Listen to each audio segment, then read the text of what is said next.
아니 우리를 저격을 했다고요? 그러니까 이러니까 제조사 친화적일 수밖에 없는 거죠. 구조적으로 이건 사실 비판이 안 됩니다. 자, 그래서 결론은 오토퍼스트다. 이렇게 나올 수 있지 않을까. 안녕하세요, 김승현입니다. 지난번 영상 일단 좀 감사 인사를 좀 드리고 시작을 해야 될 것 같습니다. 그 영상을 회사에서 내보내자고 얘기가 나왔을 때 찬성 쪽에 있던 사람이라 이게 반응이 별로거나 했으면 참 회사에서 입장이 난감했을 텐데 많은 분들이 공감해 주시고 응원도 해주시고 한편으로는 쓴소리도 해주셔서 저도 그렇고 저희 직원들도 그렇고 많이 배울 수 있었던 그런 시간이었던 것 같습니다. 이런 얘기들을요 앞으로 매주 한 편 정도 나갈 수 있도록 기획을 해놨고요. 오늘 영상은 그래서 왜 자동차 기자들이 제조사와 친하게 갈 수밖에 없고 제조사는 이 구조를 왜 이용하기 쉬운지에 대해서 알려드리겠습니다. 지난 주제의 연장선이라고 보시면 될 것 같습니다. 저희 영상 보시고 아마 그런 생각 하신 분들 꽤 계실 겁니다. 그럼 모든 자동차 기자들이 제조사한테 돈을 받고 있다는 거냐? 당연히 그렇지는 않습니다. 그리고 시작 전에 한 가지 말씀드리지만 이 수익 구조가요 무조건 나쁜 거라 할 수는 없고요. 어쩔 수 없이 생겨나는 구조일 수도 있고 오늘 내용을 보시고 시청자분들께서 판단을 해주시면 될 것 같습니다. 어쨌거나 자동차 컨텐츠를 보시는 분들이 이게 광고일 수도 있겠구나 라는 거를 인지하시고 보는 것과 그냥 순수하게 받아들이시는 게 꽤 차이가 크거든요. 지난 영상에서 말씀드렸던 것처럼 좀 더 건강한 컨텐츠 소비를 하시는 데 도움이 될 것 같습니다. 이걸 사실 컨텐츠를 보는 소비자들이 모르고 볼 이유도 없고요. 자동차 매체나 채널들의 생존 구조는요 크게 두 가지로 나뉩니다. 첫째는 자동차 제조사들로부터 일정 수준 비용을 받아야 유지가 되는 곳, 둘째는 완전히 자생하는 곳. 자, 외부에서 들어오는 수익이 있어야 하는 것부터 살펴보면요 이쪽도 크게 두 가지 구조로 나뉩니다. 단건으로 하는 곳과 월별 또는 연간 계약으로 하는 곳. 먼저 단건으로 하는 것부터 보면 사실 제조사들하고 콜라보레이션을 한다던가 아니면 비용을 받고 기획 기사를 쓰는 매체나 개인이 꽤 많습니다. 기사나 시승기 하나를 비용을 받고 쓰는 거죠. 이게 사실 제일 흔하죠. 저희도 신차가 나올 때면은 1년에 몇 번씩 그런 의뢰를 받기도 하는 거라서 비용 같은 경우는 건당 몇십만 원에서 몇백만 원까지 범위는 다양합니다.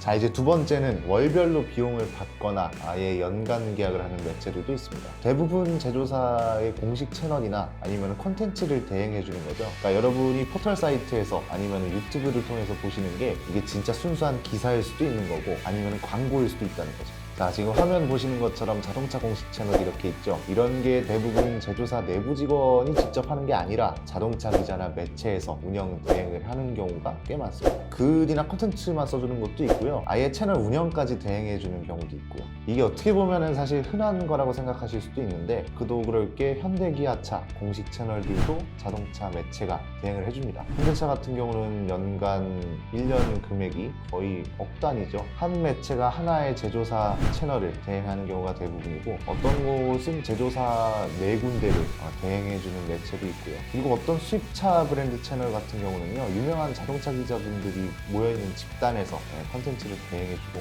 이쪽 같은 경우는 아예 이름을 걸고 컨텐츠가 나가고 있고요. 그리고 라이브 방송 자발적으로 라이브 방송을 하시는 분들도 많지만 유튜브나 포털 메인을 통해서 보시는 라이브 방송 있잖아요. 그 중에서도 특히 포털 메인의 신차 행사나 시승 행사 라이브 방송이 유독 고정적으로 걸리는 매체 거의 자동차 제조사로부터 비용을 받고 하는 거라 생각하시면 됩니다. 이것도 어떻게 보면은 제조사 입장에서는 광고 집행이고 그리고 매체 입장에서는 광고 대행이 되겠죠. 쉽게 얘기하면 이들은 자동차 제조사와 언론 관계가 아니라 광고주와 광고 대행사 관계로 있는 것도 꽤 있다는 겁니다. 그렇기 때문에 가끔 독자분들이 이게 광고인지 아니면 순수 콘텐츠인지 헷갈리는 경우가 생기는 거죠. 근데 이게 앞에서도 말씀드렸지만 대부분의 자동차 매체들이 살아나려면 어쩔 수 없는 구조일 수도 있습니다. 자생하는 채널들, 뒤에 자세히 나오겠지만 이런 외부 수익 없이 살아날 수 있는 매체들이라면 괜찮겠지만 대부분이 사실 그렇지는 않거든요. 이게 어떻게 보면은 매체나 회사 유지를 위해서 불가피한 선택이 될 수도 있고 그 매체 입장에서는 좋은 포트폴리오가 되기도 하고요.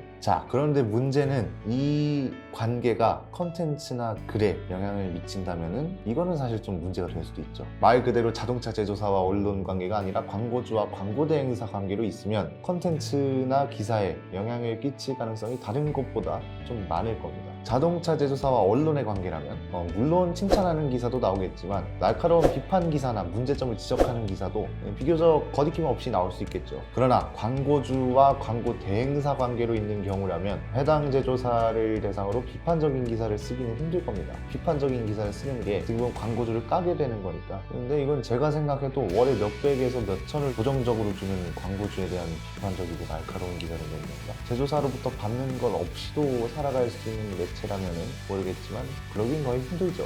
만약에 제조사로부터 비용을 안 받아도 회사 운영이 될 정도라면 광고주와 광고 대행사 관계더라도 비교적 쉽게 비판 기사를 낼 수 있겠죠. 이런 것이 없지는 않습니다. 자생하는 자동차 채널도 소수이긴 하지만 분명 존재하죠. 유튜브도 보시면은 자동차 채널 중에 영상 하나의 조회수 한 15만 정도는 기본이고 30만 조회수 정도 나오는 영상이 뭐 일주일에 여러 개 나오시는 분들 계시잖아요. 이런 채널들은 사실 직원 2명 정도 같이 일해도 자생이 충분히 가능합니다. 이게 꾸준히 유지되면 한 달에 몇천만 원을 들어오니까 이게 사실 진짜 완전히 상위권에 있는 인지도가 높은 것뿐만이 아니라 조회수도 항상 대박 수준으로 꾸준히 터뜨리는 곳이면은 자생이 충분히 가능한 곳이라고 보시면 됩니다. 머릿속에 지금 그려지시는 채널들이 몇 군데 있으실 텐데 생각하시는 채널이 맞을 겁니다. 자, 저희가 유독 결함 기사를 앞장서서 보도하고 제조사를 칭찬하는 만큼 비판도 할 수 있는 이유도 여기에 있습니다. 저희는 제조사에서 비용을 받지 않고도 회사 운영이 충분히 되니까 그런 태도를 취할 수 있는 거겠죠. 일단 제조사들이 저희의 광고주가 아니기 때문에 제조사 입장이 아닌 사실 독자 입장에서 그리고 소비자 입장에서 문제를 먼저 바라볼 수 있게 된 거죠. 예컨대 기사 타이틀 같은 경우도 제조사가 그럴 수밖에 없었던 이유, 이게 아니라 소비자가 비판할 수밖에 없는 이유, 이런 식으로 가게 되는 거예요. 구조적으로 외부 수입이 있어야 살아남을 수 있는 자동차 제조사로부터 수익과 존립을 의존해야 하는 매체나 개인이라면 당연히 제조사를 향해 우호적으로 갈 수밖에 없는 겁니다. 언론 매체라는 게 상위권에 있는 채널들처럼 자신들만의 컨텐츠로 자생할 수 있는 것이 아닌 이상 제조사로부터 오는 수익에 의존할 수밖에 없거든요. 그래야 직원들 월급이 나오고 회사 운영이 되니까요. 외부 수익이 끊길 경우에 당장 운영이 어려운 매체라면 사실 모험이라는 걸 하기가 쉽지 않습니다. 그러니까 자연스럽게 제조사한테 우호적인 태도가 되고 좋게 말하면 관대해지죠. 제조사 문제에 대해서요. 이런 현상이 계속 반복되고 이런 것이 절대다수가 돼버리니까 광고주와 광고대행 관계 이런 게 당연한 게 되어버리고 제조사와 언론사 한적으로 언론이 바라보는 게 약간 좀 비정상적인 게 되어버립니다. 이걸 나쁘다고 해야 할지 아니면은 어쩔 수 없는 것이라 해야 할지 이거는 오늘 내용 보시는 시청자들께서 판단해 주시면 될 것 같습니다. 시청자들 하다 보니까 이번 영상도 반응이 어떨지 궁금하네요. 지난번 영상도 반응 좋긴 했는데 업계 쪽에서는 말이 많았다고 그런 식으로 얘기를 하더라고요. 저희 제보드라고 있어요. 저희한테요? 어떤 기자분이 저희 관련 글을 페북에 올리셨대요. 우리 관련된 걸요? 네. 우리를 저격한 거예요? 한번 줘보세요. 이메일로 왔구나. 안녕하세요. 오토포스트를 오래전부터 구독하고 있는 독자입니다. 아유, 감사합니다. 이거 자동차 쪽에 관심이 많아서 자동차 기사도 많이 보고 기자분들 SNS도 많이 보고 있는데요. 얼마 전에 올리신 영상을 어떤 기자분이 저격하신 것 같아서 메일을 보내드립니다. 오토포스트 관계자분들의 생각도 궁금합니다. 뭐지? 이걸 읽어도 되나? 읽으면서 제가 한번 여기 생각을 말씀을 드려볼게요. 타이틀 저렇게 달아놓고 결론은 업체와 매체 모두 까기. 어떻게 보면 그렇네요. 지난번 영상 이야기입니다. 이런 얘기 하면은 사람들이 좋아할 것 같다. 저희 그때 영상 좋아요가 몇 개였죠? 2,400개. 2,400개? 싫어요가 몇 개였어요 그럼? 120개. 2,400에 120.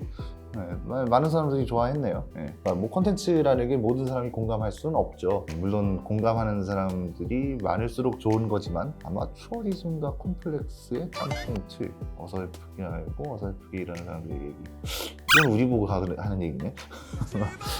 네, 이런 사람들의 얘기에 사람들이 혹해버리면 근데 이게 그러면 저희 영상에 공감해 주신 분들은 어설픈 얘기 혹해버리는 분들이 되는 건가? 근데 이거는 좀 조심하셔야 될 것 같은데 왜냐면은 저는 괜찮은데 영상에 공감해 주신 분들이 이거는 좀 기분 나빠하실 수도 있을 것 같은데요. 그래도 일단은 저희가 문제죠. 왜냐면은 콘텐츠를 저희가 만들었으니까 이런 분들 눈에도 그렇게 안 보이려면은 저희가 더 노력을 해야죠. 쓴소리도 겸허히 받아들이고 좀 더 많은 분들이 만족하실 수 있는 콘텐츠를 위해 노력하겠습니다. 근데 이분 제가 알기로는 수입차 브랜드의 이분도 글 쓰시는 걸로. 네?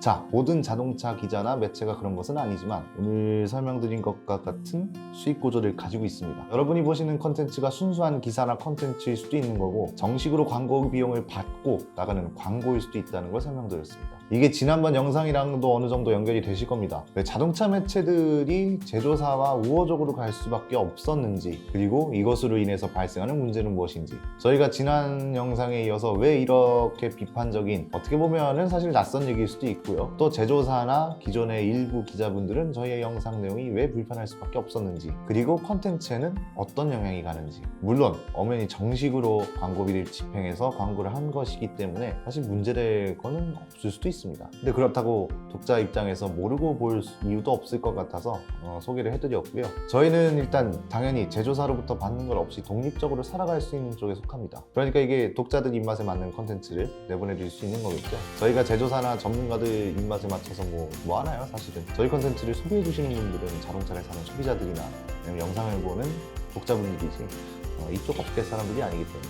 저도 뭐 10년 동안 개인 채널도 해보고 매거진도 혼자 만들어보고 지금 오토포스트를 하고 있고 여러 가지를 해봤는데, 참 이게 유튜브나 패턴이나 자생하면서 채널 크게 가져가시는 분들은 참 제 개인적으로도 참 존경하는 분들입니다. 이게 사실 되게 힘든 일이거든요.